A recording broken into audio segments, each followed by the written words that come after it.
The coin was the only thing that felt real. Sewn into the hem of her padded winter tunic, the small, cool weight of the silver dollar was a secret anchor in a world that had come loose from its moorings. Lin Mai kept her hand pressed against it as the freight wagon lurched to a stop, the iron-rimmed wheels grinding against frozen mud. The driver, a man whose face was lost in a thicket of grey beard, grunted something and pointed a gloved thumb toward a solitary cabin. Smoke, thin and pale, curled from its stone chimney into a sky the color of dishwater. This was it. Redemption Valley, Nevada. 1878. A man was waiting on the porch. He was tall and broad in the shoulders, but there was a stillness about him that seemed heavier than his frame. He wore a worn sheepskin coat and held his hat in his hands, revealing hair the color of dried straw. He did not smile. He just watched as the driver unceremoniously lifted her small wooden trunk and dropped it in the snow with a dull thud. Lin Mai climbed down from the wagon, her legs stiff from the cold and the long journey. The air was so sharp it felt like swallowing needles.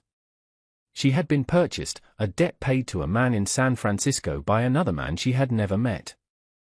She was here to be his wife. The matchmaker had called him a farmer, a widower. The word she used was stable. Looking at the stark cabin, the skeletal trees, and the vast, silent emptiness of the snow-covered valley, stable felt like a cruel joke. The wagon driver took the last of the man's money, turned his team without another word, and rumbled away, leaving behind two sets of deep ruts and a profound silence. Lin Mai and the farmer, Arthur Bishop, stood 20 feet apart, separated by a gulf of snow and unspoken expectations.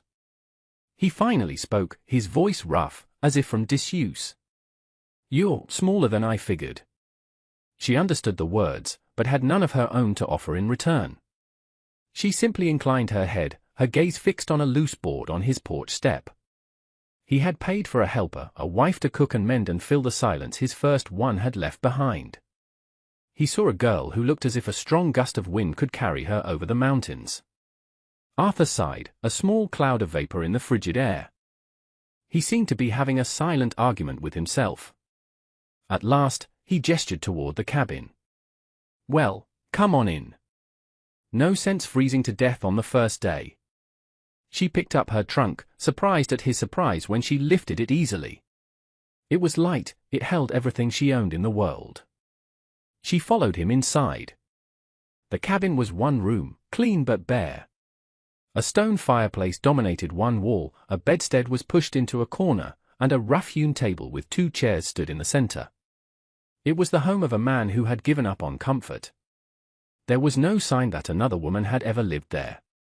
He pointed to a small cot tucked into the far corner, a space clearly just created. "That's yours." He set his hat on a peg by the door. "There's stew on the hearth. I'll fetch more water." He grabbed 2 buckets and left, leaving her alone in the oppressive quiet. This was her new life. A cold room, a silent man, and a valley that felt like the end of the world. She walked to the small, grimy window and looked out. The snow was beginning to fall again, not in gentle flakes, but in a hard, determined flurry. The sky was getting darker. She pressed her hand to the coin in her tunic. It was a promise she had made to herself: survive this. Therefore, she would not weep. She would watch, and she would learn. The next 3 days passed in a strained, nearly silent routine. Arthur spoke only to give essential instructions. "The chickens need feed, the pump handle freezes, you have to break the ice first, don't let the fire go out." Lin Mai worked without complaint, her movements efficient and deliberate. She cooked his meals, which he ate without comment. She mended a tear in his coat with stitches so fine they were nearly invisible. She learned the rhythms of the homestead, the pre-dawn chill, the lowing of the 2 cows in the barn, the way the wind moaned around the corners of the cabin at night. Arthur watched her. He had expected tears, or perhaps a sullen resentment. Instead, he saw a quiet competence that was unsettling. She moved with a purpose that felt older than her 20 years. He found himself noticing small things, how she organized the pantry, arranging the meager tins and sacks of flour into neat rows, how she could calm the flighty mare in the barn with a soft murmur and a steady hand. He had bought a wife, but he had received something else entirely. he just didn't know what it was. The valley watched, too. On the fourth day, Arthur had to ride to the general store at the crossroads, a 10-mile trip. He hesitated, then told her to bolt the door behind him and not open it for anyone. The moment his horse was out of sight, a visitor arrived. A stout woman with a face like a sour apple, wrapped in a thick wool shawl, came trudging through the snow. She knocked on the door, her rapping loud and insistent. Linmai watched her through the window, her heart pounding. She did not open the door. The woman, Beatrice Stone, wife of the store owner, was not so easily deterred. She peered through the window, her hands cupped around her eyes. "Hello in there. I know you're in there, girl. Just came to welcome you to the valley." Her voice was syrupy sweet, but her eyes were hard and sharp. Linmai remained still, her back pressed against the wall beside the door. She held her breath. After a few more minutes of knocking and calling, Beatrice Stone gave a frustrated huff and stomped away, her disapproval evident in every heavy step. The visit was not a welcome, it was an inspection. And Linmai knew she had just failed the first test. The community was not a circle of friends, it was a ring of judges. What they saw was a strange girl in a silent man's house. What they did not see, what she kept hidden as carefully as the coin in her hem, was the reason she was so quiet, so watchful.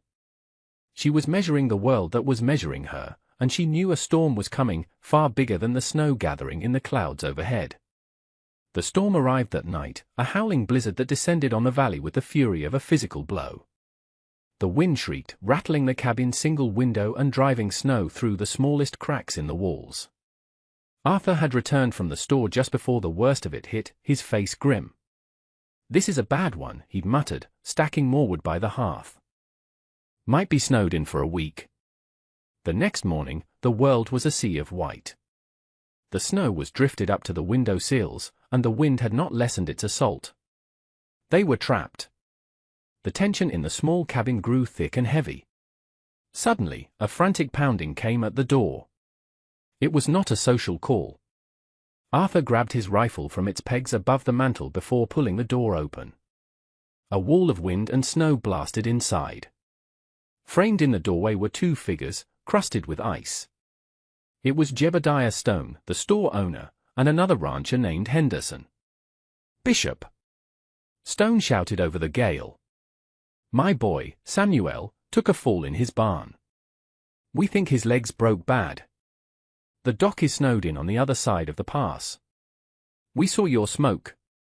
You got any whiskey for the pain?" Arthur pulled them inside, slamming the door against the storm. "Some," he said, heading for a small cupboard. "But moving him in this is madness." "We've got no choice," Henderson said, his teeth chattering. "The leg's at a bad angle. We have to set it." As Arthur poured a generous measure of whiskey into a flask, Jebediah Stone's eyes fell on Linmai. He looked her up and down with open disdain. "This is her, then? The mail order thing?" He didn't bother to lower his voice. "Don't look like she'd be much help in a blizzard." Linmai met his gaze for a moment before turning her attention to the fire. His words were meant to sting, to put her in her place. But she had heard worse. She focused on what mattered, the panicked look in Henderson's eyes, the mention of a broken bone, the howling wind that meant no doctor could possibly reach them. She stepped forward. "I see," she said, her voice quiet but clear. The three men turned to look at her, surprised she had spoken. She pointed to the flask in Arthur's hand. "Whiskey, good. For clean. Not for drink." She then pointed to the door. "I go." Stone laughed, a harsh, barking sound. "You go? Little thing like you will be blown clear to California. This is man's work." Arthur looked at her, a flicker of something, annoyance, concern, in his eyes. "She's right about one thing, Jebediah. Giving him too much whiskey might make him sleep, but it won't help the break. Stay here," he ordered her, his tone firm. But Linmai was already pulling on the spare set of oilskins he kept by the door, which swallowed her small frame. She wrapped a scarf around her face and picked up a small satchel she had filled with clean rags and a bottle of carbolic acid she'd found in the pantry. Her father had been a physician in their province, a man who blended Western techniques with traditional knowledge. She had been his assistant since she was old enough to grind herbs. She had seen injuries far worse than a simple fracture. She looked directly at Arthur. "You need," she said, her meaning clear. It was not a request. For a long moment, the cabin was silent save for the roar of the wind. Arthur stared at her, at the absolute certainty in her dark eyes. He saw no fear, only resolve. He had seen that look before, in the eyes of soldiers facing impossible odds. It did not belong on the face of the woman he thought he had married. He made a decision. "All right," he said, turning to the stunned men. "She's coming. We'll need the ropes." The journey to the stone homestead was a nightmare. The snow was waist-deep in places, and the wind cut through their coats like razors. Arthur went first, breaking a path. Linmai followed in his footsteps, her small frame shielded from the worst of the wind. Stone and Henderson followed, grumbling but too desperate to argue further. They found Samuel Stone, a young man of 20, pale and sweating on a bed of hay in the freezing barn, his mother weeping beside him. His lower leg was bent at a sickening angle. Beatrice Stone shrieked when she saw Linmai. "What is she doing here? Get her out." "She's here to help, B.A., Arthur said, his voice leaving no room for argument. Linmai ignored the woman. She knelt beside Samuel, her touch gentle as she examined the leg. She spoke softly to him, the few English words she had combining with a soothing tone. She looked up at the men. "Splint," she said, pointing to some clean boards. "Rags." More than she looked at Arthur. "You. Hold here," she indicated his shoulders. "Henderson. Here his hips." She was preparing to set the bone. Jebediah Stone stepped forward. "Now hold on just a minute. You ain't putting your hands on my son. We'll wait for the doctor." "He could lose the leg if you wait," Arthur said flatly. "Or get a fever. I've seen it happen." Linmai looked at Stone, her expression unreadable. She held up her hands, showing they were clean. She had washed them with snow and carbolic acid before entering. She then mimed the motion of pulling the leg straight, a quick, precise movement. Her confidence was absolute. Samuel, groaning in pain, looked at his father. "Let her try, Pa. I can't stand it." Defeated, Jebediah nodded, his face a grimace of fury and fear. Linmai gave her instructions with gestures and single words. She had Arthur and Henderson hold the young man steady. She took a deep breath, positioned her hands on his ankle and knee, and with a swift, powerful motion, pulled. There was a horrifying crack, and Samuel screamed, then fainted. Beatrice shrieked again, but Linmai was already working, her hands moving with practiced speed. She cleaned the area where the bone had nearly broken the skin, applied a poultice of herbs she produced from a small pouch, and began binding the leg to the splint with tight, neat strips of cloth. Her work was methodical, efficient, and utterly professional. When she was finished, the leg was straight and secure. Samuel was breathing evenly in a dead faint. The barn was silent. Henderson stared, his mouth agape. Beatrice had stopped crying and was looking at Linmai with something akin to awe. Jebediah Stone looked from his son's neatly splinted leg to the small foreign woman, and for the first time, he was speechless. She had not only done it, she had done it with a skill and calm he had never witnessed, not even from the territorial doctor. What he did not know was that this was only the beginning of how she would unravel every assumption the valley held. He saw a healer. But Arthur Bishop, watching her carefully wipe her hands, was beginning to see something far more formidable. He was beginning to see a survivor. They stayed at the stone homestead until the blizzard broke 2 days later.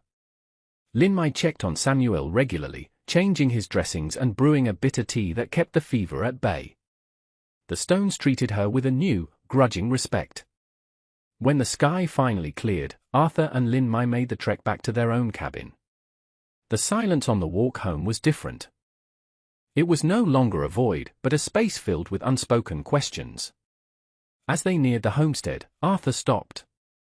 "Where did you learn to do that?" he asked, his voice low. "My father," she said simply. "He was a doctor." It was more than she had ever told him about herself. It was a start. That night, after a simple meal of bread and salted pork, they sat by the fire. The storm had passed, leaving behind a world of pristine white and deep silence. The cabin felt warmer, safer. "My first wife, Sarah," Arthur began, his voice barely a whisper. "She died in winter. A fever."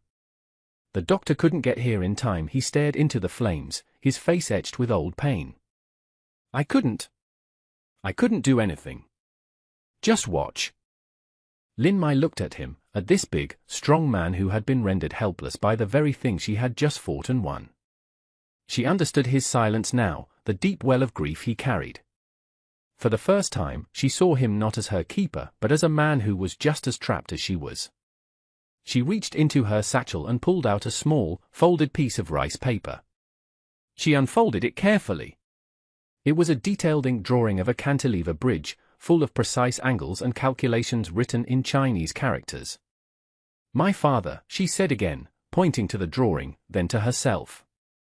"I helped him. We built things." She looked around the simple cabin. "Things that hold."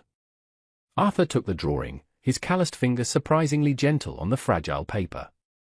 He couldn't read the characters, but he understood the engineering, the clean lines, the inherent strength in the design. He had married a woman he thought would need his protection. Instead, he found himself with an equal, a partner with a mind as sharp and resilient as forged steel. Something loosened in his chest, a knot of loneliness he hadn't even realized he was carrying. Their fragile peace was shattered a week later. A man on a fine black horse rode into their yard. He was dressed in a tailored city coat and hat, looking profoundly out of place in the rustic valley. He dismounted with an air of ownership and strode to the porch. Arthur stiffened, his face going pale. "Mr. Sterling," he said, his voice tight. "Bishop," the man replied, his smile thin and cold. His eye swept over the homestead with contempt before landing on Lin Mai, who stood just inside the doorway.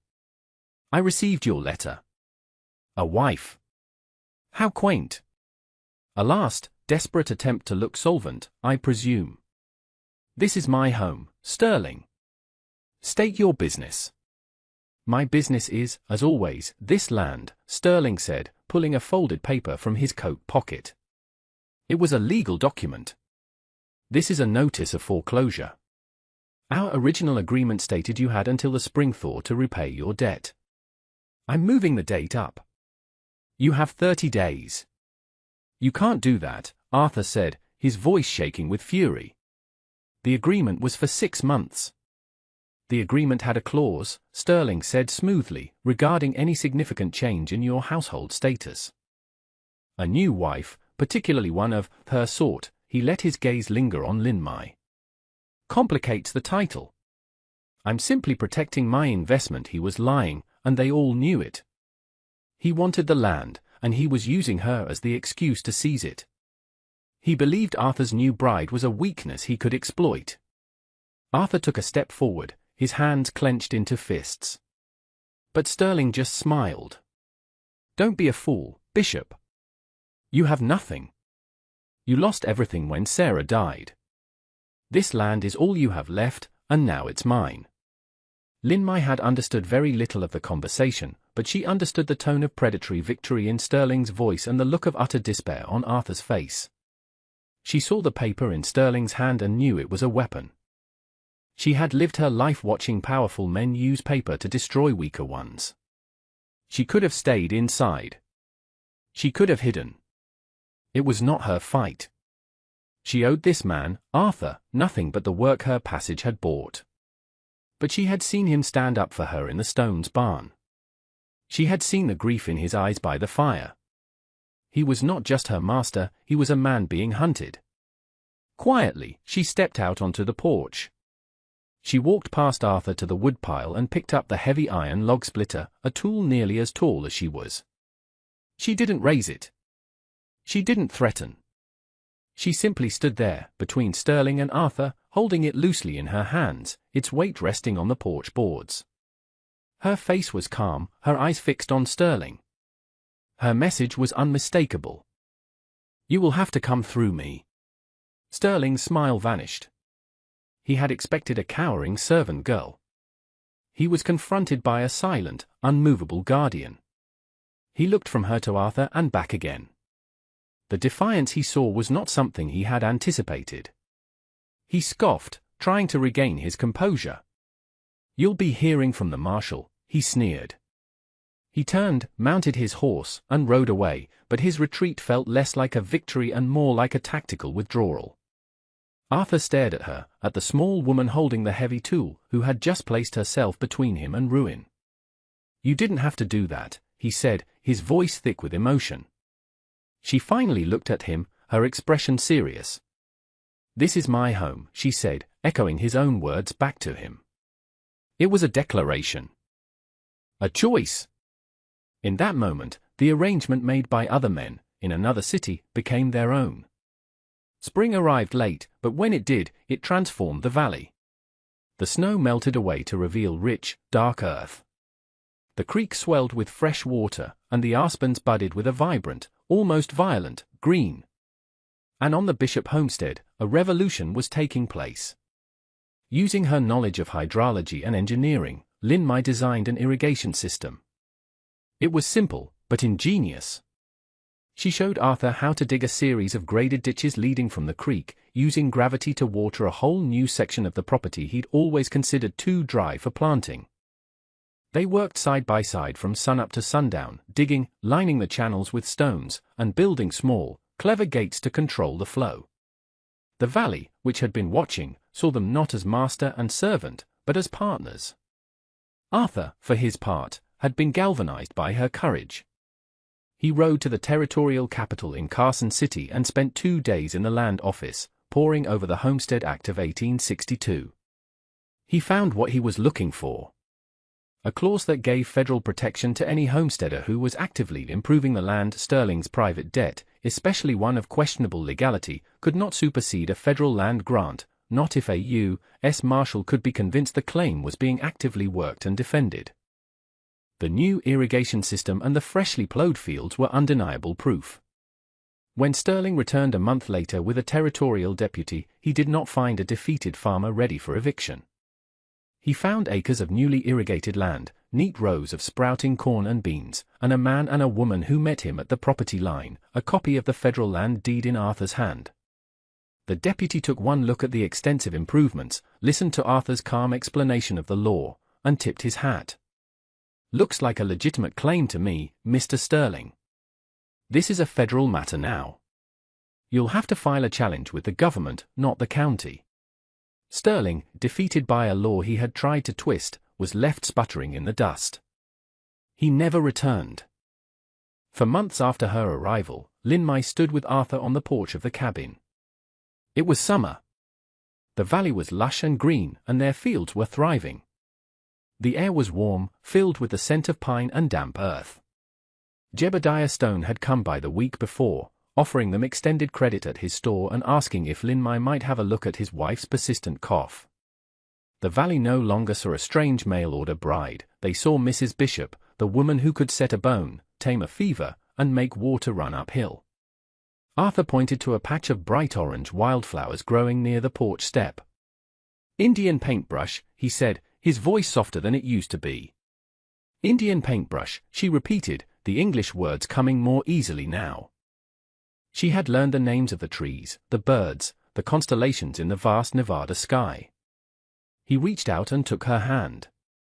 His was calloused and warm, hers was small but strong. They stood there for a long moment, watching the sun dip below the western ridge, painting the clouds in shades of pink and gold. The single, bare room behind them was no longer a shelter or a prison. It was a home. They had built it together, not with wood and stone, but with shared work, quiet courage, and the slow, steady growth of respect. A home, they had both learned, was not a place you were given, but a structure you built to hold against the storm, beam by careful beam. And that brings us to the end of this one. If you stayed with me all the way through, thank you. Stories like this one only get told because folks like you sit down and listen. If you liked what you heard, go ahead and hit that like button. And if you want more stories from the old frontier, subscribe so you don't miss the next one. Until then, take care of yourself, and thanks again for being here.